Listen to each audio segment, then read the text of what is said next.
ইব্রাহিম আলাইহিস সালাম তাদেরকে বুঝানোর জন্য তিনি মন্দিরে ঢুকে কিছু মূর্তি ভাঙচুর করলেন। ফাজআলাহুম যুজাজা ইল্লা কাবীরাল লাহুম, মূর্তি সব ভাঙলেন কিন্তু বড়টা টাচও করেন নাই। যে কুড়াল দিয়ে ভেঙেছেন ওই বড়টার কাঁধের মাঝে কুড়াল রেখে তিনি আস্তে করে বের হয়ে চলে গেছেন, কারণ লাআল্লাহুম ইলাইহি ইয়ারজিউন, উনার মাথায় বুদ্ধি চেপেছে এমন ঘটনা ঘটাইয়া দিছি, এখন তারাই আমারে খুঁজে বের করবে, করে জানতে চাইবে কেন করেছি। হাজার হাজার মানুষের সামনে তখন প্রধান বক্তার বক্তৃতা আমি দিয়ে দেওয়ার সুযোগ পাবো।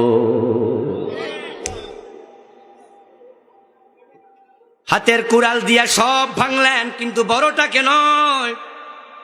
ইল্লা কাবীরাল লাহুম, বড়টাকে না ভাঙাই প্রমাণ করে মূর্তির সাথে ইব্রাহিমের দুশ্মনী নয়। এটা মাটির মূর্তি, ভাঙলে কি না ভাঙলে কি। 50টা মূর্তি যদি মন্দিরে থাকে আমি 50টাই ভেঙে দেই, সারা দেশের মূর্তি পূজা বন্ধ হবে? তারা কি আগামী দিন 100টা বানাইতে পারবে না? এজন্য তিনি বড়টাকে ভাঙেন নাই, উনি বুঝাইয়া দিলেন ও মূর্তি তোর সাথে আমার কোনো ব্যক্তিগত দুশ্মনী নাই। বড়টা যদি দুশ্মনী থাকতো তাহলে তিনি বড়টাকে দিয়ে ভাঙ্গা শুরু করতেন। যদি মূর্তি ভাঙলে মূর্তি পূজা বন্ধ হতো, ইব্রাহিম নবী 1 নম্বরে বড়টা ভাঙতেন, ঠিক না? এটাই কমন সেন্স বলে। কিন্তু বড়টাকে না ভেঙে কুড়াইলটা তার কান্দের মাঝে দিয়া সুন্দর করে চলে আসছে। যখন লোকজন মেলা থেকে ফিরে আসলো দেখে তাদের খোদা মাটিতে শুয়ে আছে, কোনো বালিশ কম্বল, কান নাই, মাথা নাই, চোখ নাই, হাত নাই, চূর্ণ বিচূর্ণ। ক্বালু মান ফাআলা হাযা বিআলিহাতিনা ইন্নাহু লামিনাজ জালিমিন, এই কামটা কে করেছে আমাদের দেবতার সাথে? ইব্রাহিম নবী মূর্তি ভেঙেছেন, উদ্দেশ্য ছিল ভিন্ন। লোকজন গোয়েন্দারা খবর দিল সামিনা ফাতান ইয়াযকুরুহুম ইউকালু লাহু ইব্রাহিম, এই মূর্তি কে ভেঙেছে আমরা জানি না, আমরা তো মেলায় চলে গেছি। তবে একটা যুবক তার নাম ইব্রাহিম, সে মাঝে মাঝে মূর্তির সমালোচনা করে, সে ভাঙতে পারে। নমরুদ ঘোষণা দিল ফাতু বিহি আলা আয়ুনিন নাস লাআল্লাহুম ইলাইহি ইয়াশহাদুন। কই আসো গোয়েন্দা রে, পুলিশ, বিডিবি, বিডিআর, কই আসো, কে এসে দৌড় মারো, ধরে নিয়ে আসো। গোয়েন্দা দৌড় মারছে, যাই ধরে নিয়ে আসছে। লাআল্লাহুম ইলাইহি ইয়াশহাদুন, যেন মানুষ সাক্ষী দিতে পারে এই বেটাই ভাঙছে। কেমনে সাক্ষী দিব, কেউ তো দেখে নাই। তবে দেখার জন্য সাক্ষী দেয়া লাগে না, কারণ টাকা দিয়েও সাক্ষী বানানো যায়। আল কাউলুজ জুর, আল কাউলুজ জুর, শাহাদাতুজ জুর, মিথ্যা সাক্ষী অনেক বড় কবিরা গুনাহ। সাবধান, কোনোদিন কখনো মিথ্যা সাক্ষী দেয়া যাবে না। ইব্রাহিম আলাইহিস সালামকে ধরে নিয়ে আসলো, ফাআকবালু ইলাইহি ইয়াজিফুন। আল্লাহ কোরআনে বলে গোয়েন্দারা, প্রশাসনের লোকেরা দৌড় মারলো, ইব্রাহিম নবীরে ধরলো, নমরুদের বাড়িতে হাজির। নমরুদ কয় আনতা ফাআলতা হাযা বিআলিহাতিনা ইয়া ইব্রাহিম, ইব্রাহিম আমাদের দেবতাদের সাথে এই আচরণ তুমি করছো, তুমি পিটাইয়া ভাঙছো। ইব্রাহিম আলাইহিস সালাম মনে মনে খুশি, আমি তো এটাই চাইছিলাম যে আমারে ডাইকা একটু আনো। ইব্রাহিম আলাইহিস সালাম নমরুদের বাড়িতে গিয়ে দাওয়াত দেবে, মন্ত্রীদেরকে দাওয়াত দেবে, এমপিদেরকে দাওয়াত দেবে, এত সোজা না। কিন্তু এমন কাম কইরা দিছি হেরাই আমারে ডাকবো। সুবহানাল্লাহ। ইব্রাহিম আলাইহিস সালাম উনারা ধরে নেয়, উনি তো খুশি। ধরে নিয়ে নমরুদ কয় তুমি ভাঙছো। ইব্রাহিম আলাইহিস সালাম তো জানে আমি ভাঙছি, কিন্তু সাক্ষী একজনও। তাই উনি বলতেছে আমি যে ভাঙছি তোমরা জানো কেমনে, কে কারে ভাঙছে এসব বুঝি না, কোথায় কি হয়েছে। চালাকি করো না, মন্দিরে চলো। নমরুদ ইব্রাহিম নবীর মন্দিরে নিছে, হাতে কলমে দেখাইছে, এ মিয়া তুমি এসব করছো। ইব্রাহিম আলাইহিস সালাম কয় কান্দে কুরাইল তো বড় মিয়ার, বাল ফাআলাহু কাবীরুহুম হাদা, আমি মনে করি বড় মিয়া কামডা করছে।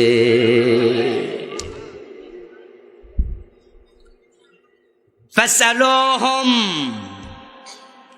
তোমাদের কাছে আমার বিনীত আরজ, অযথা আমারে নিরীহ মানুষ আমারে ধৈর না, কেডা বাংছে এদেরকে একটু জিজ্ঞাসা করো, কারণ তাদের ঠোঁট আছে না নাই, না নাই, চোখ আছে না নাই, তো হেরাই কথা কোক, আমি তো সামনে আসি, আমারে দেখাই দেখ যে উনি বাংছে।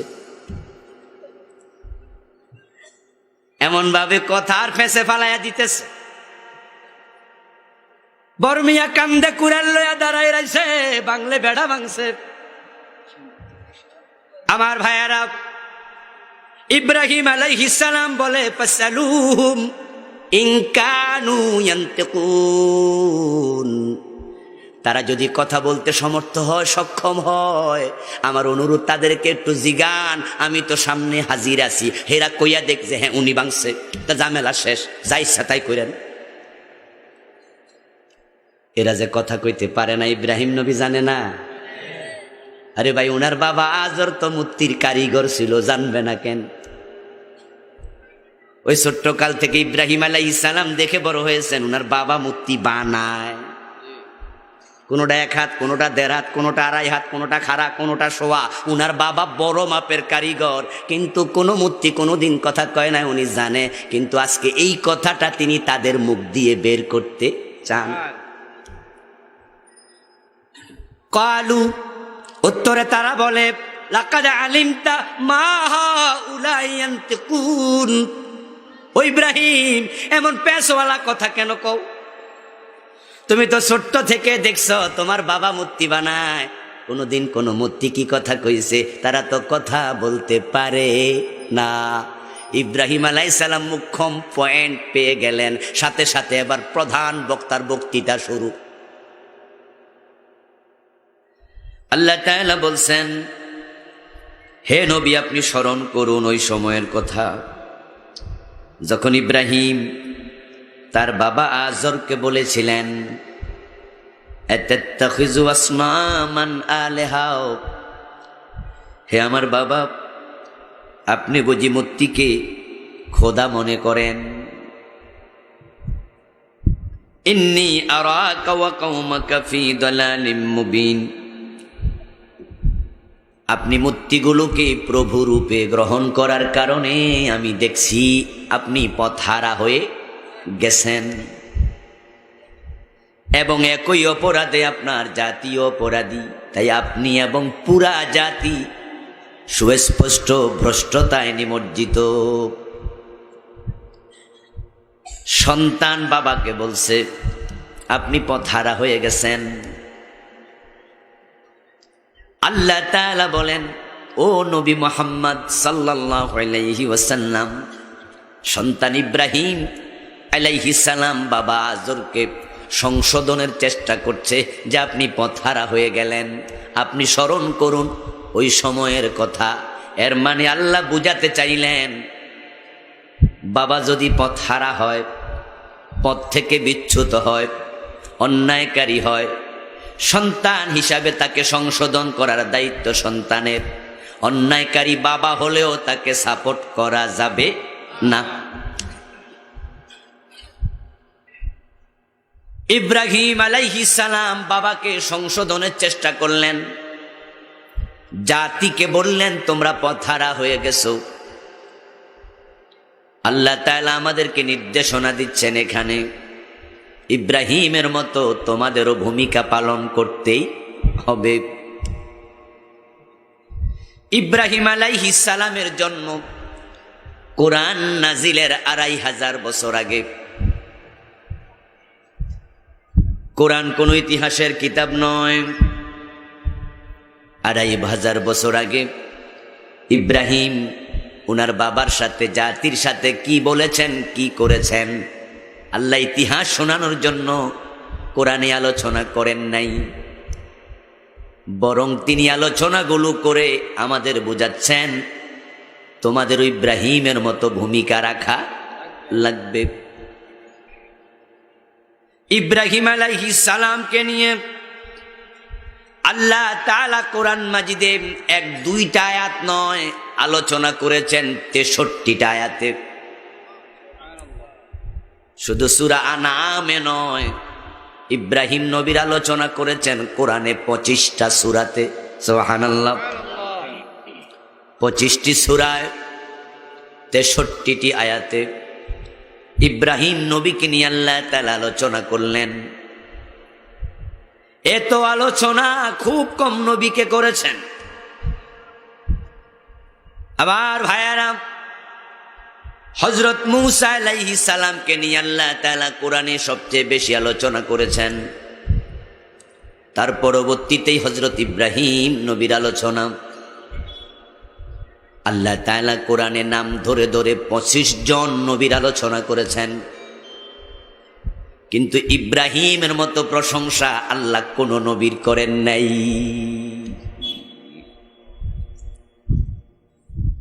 ইব্রাহিম আলাইহিস সালামের প্রশংসা আল্লাহ তাআলা কোরআনে করেছেন সবচেয়ে বেশি। যেই নবীর উপর কোরআন নাজিল হয় ওই বিশ্ব নবী মুহাম্মদ সাল্লাল্লাহু আলাইহি ওয়াসাল্লামকে পর্যন্ত আল্লাহ তাআলা বলেছেন আপনি ইব্রাহিমের মিল্লত অনুসরণ করুন। সুবহানাল্লাহ।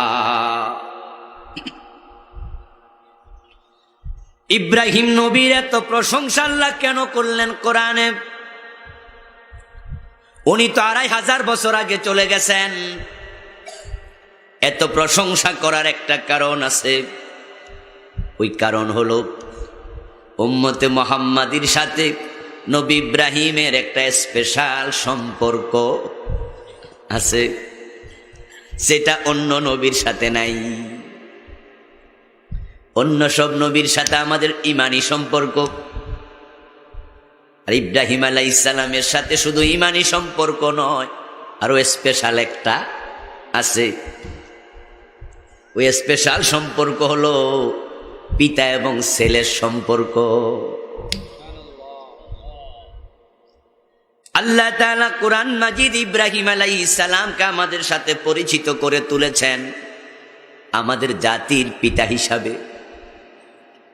তিনি বলেছেন মিল্লাত আবিকুম ইব্রাহিম হুয়া সাম্মাকুমুল মুসলিমিন। তোমরা তোমাদের জাতির পিতা ইব্রাহিমের মিল্লতকে আঁকড়াইয়া ধরো। সুবহানাল্লাহ। মিল্লাত আবিকুম তামাসসাকু খুযু মিল্লাত আবিকুম, তোমার বাবার মিল্লতকে ধরো। তোমাদের বাবা, এ তোমাদের বলতে বুঝাইছেন যত লোক নিজকে মুসলিম বলে দাবি করবে, কোরআনওয়ালা দাবি করবে, হুয়া সাম্মাকুমুল মুসলিমিন, এরপরে আল্লাহ বলে তিনি তোমাদের নাম রেখেছেন মুসলিম। সুবহানাল্লাহ। মিল্লাত আবিকুম হুয়া সাম্মাকুম, এখানে দুইটা কুম, একটা আবিকুম আর একটা সাম্মাকুম। এই দুই কুমের মুখাতাব একই জন। হুয়া সাম্মাকুমুল মুসলিমিন, তিনি তোমাদের নাম মুসলিম রেখেছেন। সুতরাং যত লোক নিজকে মুসলিম দাবি করবে, আল্লাহ কো ইব্রাহিম তোমার পিতা। সুবহানাল্লাহ। ইব্রাহিম আলাইহিস সালাম মুসলিম মিল্লাতের পিতা। এই জন্য যতজন নিজকে মুসলিম দাবি করবে তাকে বিশ্বাস রাখা ফরজ, ইব্রাহিম হলেন মুসলিম জাতির পিতা। কিন্তু আজকে মুসলমান সে ট্র্যাক থেকে সরে যাচ্ছে। কিছু মুসলমান ইব্রাহিমের মতো জাতির পিতা পাইয়াও খুশি না, নতুন পিতা খুঁজছে। ইব্রাহিম আলাইহিস সালাম আমাদের জাতির পিতা, আমরা মুসলমান, ঠিক না? আপনি যারে বাবা ডাকেন সে আপনার পিতা, তার পক্ষে আপনার মায়ের বক্তব্য ছাড়ার কোনো দলিল নাই। আমার বন্ধু বিয়ের পরে সন্তান জন্ম নিছে, মা সন্তানকে বড় করে তারপরে দেখাইয়া দে তোমার বাবা, আমরাও বাবা ডাকি। বিয়ের 6 মাস পরে বাবা বিদেশ চলে গেছে সন্তান পেটে, 10 বছর পরে দেশে ফিরে আসছে। বাচ্চা ক্লাস 4-এ 5-এ পড়ে, বাবারে রিসিভ করার জন্য এয়ারপোর্টে গেছে। এয়ারপোর্টে যাওয়ার পরে মা দেখায় দিছে, ওই যে তোর বাপ আসে, দৌড়াইয়া জড়াইয়া তোর আব্বা বলে ডাকে। ওই সন্তানকে প্রশ্ন করা হোক, এই যে তোমার পিতা, দলিল কি? বলবে আমার মা কইছে, এছাড়া আর কোনো দলিল। কিন্তু ইব্রাহিম যে আমাদের বাবা, তার দলিল কোরআনে আছে না নাই? সরাসরি দলিল আল্লাহর কোরআন। বিয়ের পরে বন্ধু স্বামী বিদেশ, অথবা স্বামী ব্যবসা করে ঢাকা থেকে বিয়ে করে চিটাগাঙে চলে গেছে, স্বামীর অগোচরে আগের বয়ফ্রেন্ডের সাথে ফষ্টি নষ্টি করে, এমন মহিলাও বাংলাদেশে আছে না নাই? এখন বিয়ের পরে সন্তান হইলে যে এটা বাবা, তার গ্যারান্টি কই? ডিএনএ টেস্ট করা ছাড়া বলা কঠিন। এ কথার অর্থ এই নয় আমি বাবার সাথে সন্তানের সম্পর্কের মাঝখানে সন্দেহ তৈরি করছি, এটা নয়। আমি জাস্ট বুঝাতে চাইছি, কোটি ভাগের এক ভাগ সন্দেহ থাকতে পারে। এই যে আপনার বাবা, কিন্তু ইব্রাহিম যে আমার বাবা, আপনার বাবা, এর মাঝে সামান্য সন্দেহ নেই। কারণ ইব্রাহিমের সাথে আমাদের বাবা ছেলে সম্পর্কের ঘোষণা করেছেন কে? এবার বুঝতে হবে আপনাকে, ইব্রাহিমের এত প্রশংসা কোরআনে কেন? ও নবী, আপনি স্মরণ করুন ওই সময়ের কথাও, যখন ইব্রাহিম তার বাবা আজরকে দাওয়াতি কাজ করেছে, দাওয়াত দিয়েছে। উনার কুফরি, উনার প্রতবষ্টতা উনাকে তুলে ধরে বুঝাইছে এ পথ জান্নাতের পথ নয়। এগুলো কেন স্মরণ করতে হবে? কোরআন ইব্রাহিমের এত প্রশংসা একটা মাত্র কারণ, সেটা হলো যেহেতু আল্লাহ তাআলা আমাদেরকে উনার সাথে বাপ এবং সন্তানের পরিচয় করিয়ে দিয়েছেন নিজে, তাই তিনি ইব্রাহিমের প্রশংসা, ইব্রাহিমের আলোচনা করে বুঝাতে চান, বাবা যেমন সন্তানদেরও তেমন হওয়া লাগবে। এটাই দুনিয়ার নিয়ম। প্রত্যেকটা সন্তানের কাছে বাবা হয় সুপার হিরো, মহানায়ক। এজন্য যার বাবা ডাক্তার, সন্তানের মাথার মাঝেও ডাক্তার হওয়ার একটা স্বপ্ন থাকে। বাবা ইঞ্জিনিয়ার, সন্তান ইঞ্জিনিয়ার হওয়ার স্বপ্ন দেখে। আমরা যারা মাওলানা হুজুর, আমাদের সন্তানরাও মাওলানা হওয়ার স্বপ্ন দেখে। এটাই নিয়ম, বাবা যেমন সন্তানও হয় তেমন। ইব্রাহিম আলাইহিস সালামের আলোচনা করে আল্লাহ তাআলা বুঝান, ইব্রাহিম তোমাদের বাবা, তাই তার মতো চরিত্র, তার মতো কর্ম তোমাদেরও তৈরি করতে হবে। ইব্রাহিম কেমন বাবা এবার শুনুন, তারপরে আপনি সে আদলে নিজেকে গড়ে তোলার সিদ্ধান্ত নিন।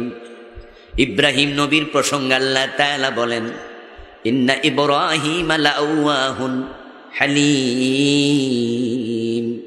ইব্রাহিম হলো আমার বড় অনুগত, আমার বড় ধৈর্যশীল বান্দা। সুবহানাল্লাহ। ইব্রাহিম লাআওয়াহুন, খুবই অনুগত, খুব অনুগত। এর মানে আমি আল্লাহ তাআলার অর্ডারের বাহিরে ইব্রাহিম এক চুল পরিমাণ সরে নাই।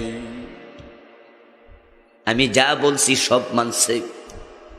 এই কথা বলে আল্লাহ আমাদের বুঝায়, তোমরাও আমার অনুগত হয়ে যাও। কিছু মানবা, কিছু মানবা না, এটা তোমাদের বাবার আদর্শ না। ইব্রাহিম আলাইহিস সালাম মুসলিম জাতির পিতা। এই মেসেজ জানে না একজন মুসলমান পৃথিবীতে পাওয়া যাবে না।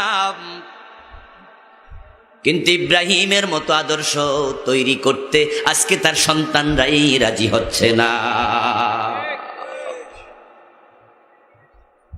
হালিম, ইব্রাহিম বড় ধৈর্যশীল। ইব্রাহিমের একজন সন্তান ছিলেন, উনার নাম হযরত ইসমাঈল। ৮৬ বছর বয়স, সন্তান হয় না, দাড়িগুলো পেকে গেল, চুলগুলো পেকে গেছে। ওই বুড়ো বয়সে আল্লাহর কাছে ভিক্ষা চাইলেন, রব্বি হাবলি মিনাস সালিহিন, ও আল্লাহ আমাকে একটা নেক সন্তান দাও। ফাবাশশারনাহু বিগুলামিন হালিম। আল্লাহ বলে আমি একটা ধৈর্যশীল সন্তানের সুখবর তাকে দিয়ে দিয়েছি। খেয়াল করুন 2 আয়াতের দিকে। ইন্না ইব্রাহিম লাআওয়াহুন হালিম, বাবা হলো হালিম। ফাবাশশারনাহু বিগুলামিন হালিম, যেই সন্তানটা আল্লাহ দিলেন, আল্লাহ কয় সন্তানটাও হালিম। এবার আপনাদের কাছে জানতে চাই, ইসমাইল আলাইহিস সালাম ইব্রাহিমের সন্তান, আমরা কি ইব্রাহিমের সন্তান নই? আল্লাহ সন্তান হালিম বলে বুঝায়, তোমাদেরও হালিম হওয়া লাগবে। কিন্তু আজকে ধৈর্যের বড় অভাব। ওই ধৈর্যের অভাবের কারণে হানাহানি, মারামারি, ধৈর্যের অভাবের কারণে বন্ধু তালাকের সংখ্যা দিন দিন বেড়ে যাচ্ছে। সহনশীলতা নাই। ধৈর্যের অভাবের কারণে ইসলামের সৌন্দর্য নষ্ট হচ্ছে। একজন আরেকজনকে আমরা আক্রমণ করছি। ধৈর্যের অভাবের কারণে রাস্তায় যানজট লেগে যায়। 3 মাইল 5 মাইল যানজট, সবটা ভেঙে যাওয়ার পরে দেখা যায় রাস্তায় কিচ্ছু নেই। এর মানে আমি সবার আগে যেতে হবে। প্যাঁচ লাগাইয়া এবার ঘুমায়। ধৈর্যহীনতার কারণে ভাইয়ে ভাইয়ে ঝগড়া, ধৈর্যহীনতার কারণে স্বামী স্ত্রীতে ফাটল, ধৈর্যের অভাবে আজকে অনেক লস। অথচ আল্লাহ কোরআনে বলেন আমার ইব্রাহিম বড় ধৈর্যশীল ছিল, তার সন্তান ইসমাইলও ধৈর্যশীল ছিল। এই কথা বলে আমাদের বুঝায় তোমরাও বাবার মতো হওয়া লাগবে। ও ইব্রাহিম আল্লাযী ওয়াফা, আরে কায়ত আল্লাহ তাআলা বলেন ইব্রাহিম আমার এমন এক বান্দা, তার সাথে আমার যত অঙ্গীকার হয়েছিল সে প্রতিটা অঙ্গীকার পূর্ণ করেছে, একটা ওয়াদাও খেলাপ করে নেই। দেখেন আল্লাহর প্রশংসা কত ইব্রাহিমকে নিয়ে। ইব্রাহিম আমার অঙ্গীকার পূর্ণকারী বান্দা। এখন আমরা অঙ্গীকার কেন করি? উত্তর হলো ভাঙ্গার জন্যই করি। ওয়াদা করলে খেলাপ করে না এমন মুসলমান কমে গেছে। এই জন্য তো এখন টাকা হাওলাত মিলে না। কারণ পাবলিক জানে হাওলাত নিব, কিন্তু বাস্তবতা ঠিক তাই। টাকা সুদে চাইবেন, নিয়ে কুলাইতে পারবেন না, হাওলাত চাইবেন, টাকা নেই।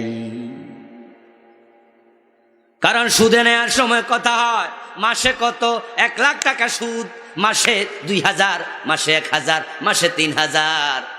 এখন আপনি যদি না দেন, যে আপনার সুদে টাকা দিছে তার কোনো লস নাই, দিন যাবে যত সুদ বাড়বে। এই জন্য সুদে চাইলে দিয়া দেয়, জিজ্ঞাসা করে না কবে দিবা,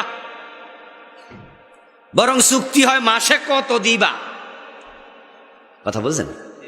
কবে ফিরাই দিবা জিগায়ও না, বরং জিগায় মাসে কত দিবা। এবার রাখতে থাকো, আমার কি, তোমার সুদ দেয়া লাগবে। কিন্তু হাওলাত চাইলে নাই, কারণ মানুষগুলো অঙ্গীকার করে, অঙ্গীকার পূর্ণ করে না।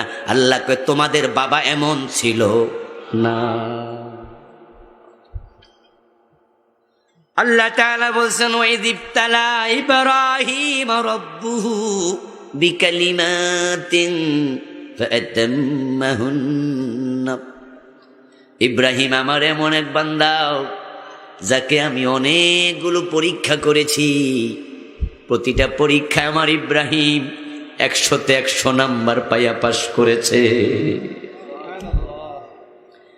এতগুলো মানুষ সুবহানাল্লাহ কয় না? আরে আপনার বাবার প্রশংসা আল্লাহ করে, মিয়া হিংসা লাগে নাকি? সুবহানাল্লাহ বাড়ি কইবেন। বাবার প্রশংসা শুনে সন্তানের অন্তরে আনন্দ তৈরি হওয়া দরকার আছে কিনা? আল্লাহ বলে আমি ইব্রাহিমকে অনেক পরীক্ষা নিয়েছি। বিকালিমাত বহু বচনের শব্দ, 1টা 2টা নয়, অনেকগুলো পরীক্ষা করেছে। ইব্রাহিম ইতমাম করেছে। ইব্রাহিম 100-তে 100 নম্বর পায়া পাশ করছে, কোন পরীক্ষা 1 নাম্বারও কম, কথা বলেন না, 1 নাম্বারও কম পায় নাই। এবার একটু জবাব দিন, পরীক্ষা নিয়েছেন কে? আর একটু জোরে বলেন, পরীক্ষক কে?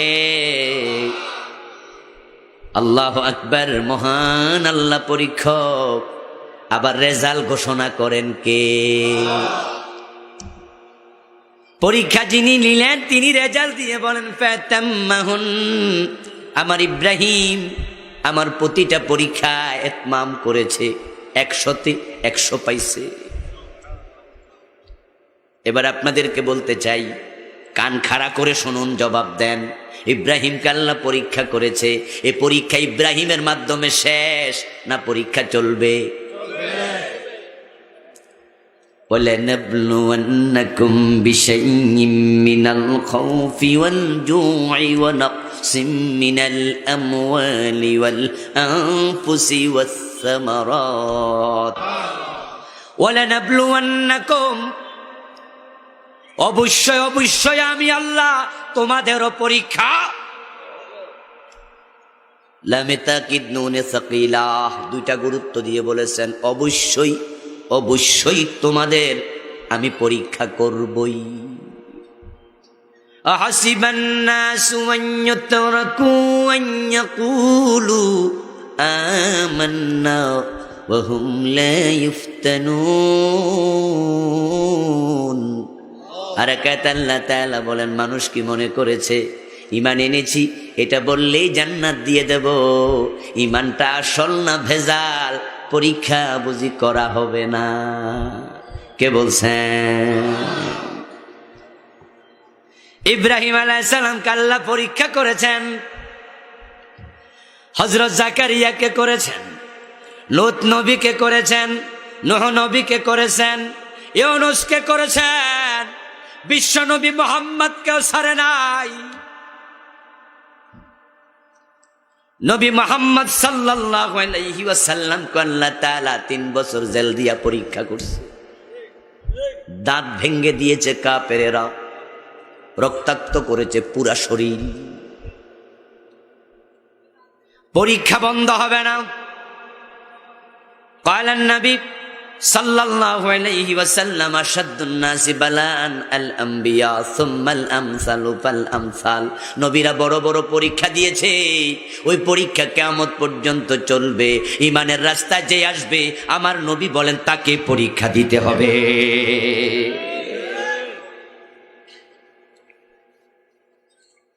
وَلَنَبْلُوَنَّكُمْ بِشَيْءٍ مِّنَ الْخَوْفِ وَالْجُوعِ, তোমাদেরকে আমি পরীক্ষা করব ভয় ভীতি দিয়া। হক কথা বললে চাকরি যাওয়ার ভয় আছে না নাই? চাকরি তো করেনি না, জানবেন কেমনে? যারা করে এরা জবাব দিছে। হক কথা কইলে ইমামতিটাও থাকে না। হক কথা বললে চাকরি থাকে না, ইমামতি থাকে না। হক কথা বললে মাহফিল করা যায় না, 144 জারি হয়ে যায়। হক কথা বলতে যাবেন, ব্যবসা ধ্বংস হয়ে যাবে। হক কথা বললে জেলে যাওয়া লাগে। শুধু হক বলার কারণে আল্লাহ অনেক বান্দাকে ফাঁসির রশিতে ঝুলানো হয়েছে।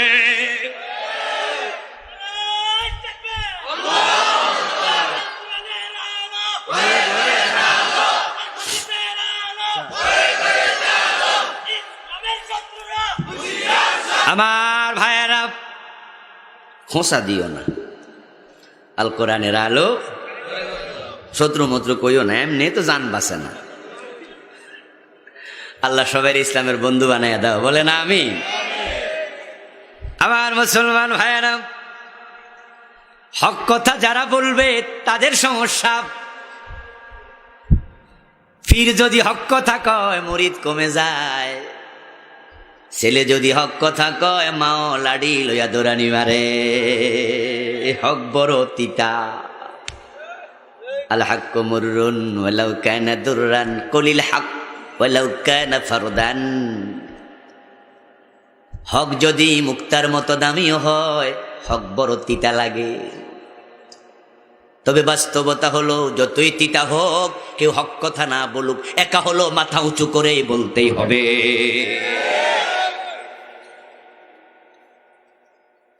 যারা হক কথা বলবে তাদের বিপদ আসবে, মুসিবত আসবে। হক এড়াইয়া যাবেন, অন্যায় দেখবেন চুপ করে থাকবেন, প্রতিবাদ করবেন না, আপনার কোনো শত্রু থাকবে না। যারা হক কথা বলে না তাদের পেট দিন দিন মোটা হয়, তারা বড় পীর হয়ে যায়, তাদের ঘাড় মোটা হয়ে যায়, ফুলের মালার অভাব হয় না। আরেকজন হক বলার কারণে